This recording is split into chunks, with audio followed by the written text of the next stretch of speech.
Hello friends welcome तो एठी आपणकर न्यूज़ पेपर रे आपण दुईटा अपडेट आसी ता विषय आम जाना डिटेल्स रे लिखी आपणकर अवसर प्राप्त सरकारी कर्मचारी पुनर्नियुक्ति रोक जोटा आपणकर थिले आपणकर अवसर प्राप्त थिले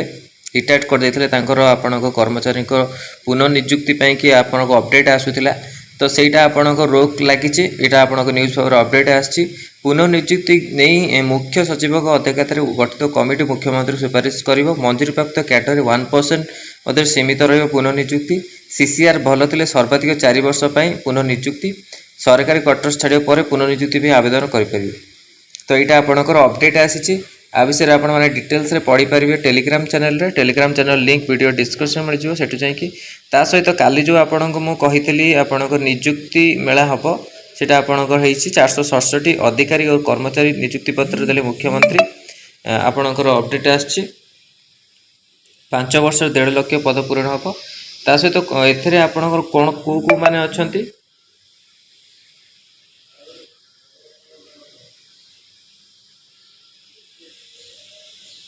एथरे आपणकर रहिसंती आपणकर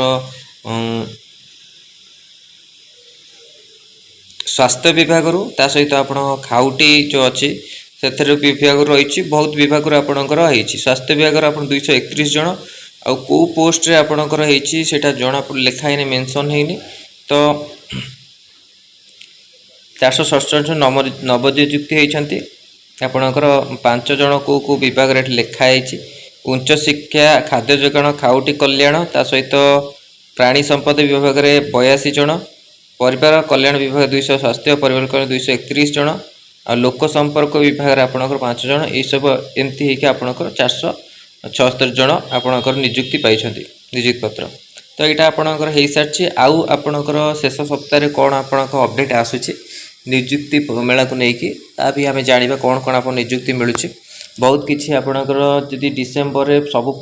34,000 पदवी पूरण हम तो बहुत किसी पदवी आपणकर पोस्ट नियुक्ति मेला हो पार कारण आहरी आपणकर रिजल्ट आसबार अच्छी आंसर की आसबार अच्छी बहुत किसी रही ओडब्ल्यूएससी मध्य ओपीएससी मध्य आ ट्रिपलएससी पोस्ट को लेकिन आगू कौन अपडेट आसचे तो आपण चली तो ठीक आपण कम आप सरकार 476 को मिलला काली तो आउ कौन अपडेट आसचे आपण आगू को जଣା पड़ो। तो यहाँ इंपोर्टाट अपडेट थी आपण कि वीडियो भल लगी लाइक और शेयर करूँ और चैनल प्रथम थर पाई चैनल को सब्सक्राइब करूँ और यही अपडेट पाइबा बेल आइकन को क्लिक करूँ जहाँ समस्त नोटिफिकेशन आप पहुँच पार। धन्यवाद।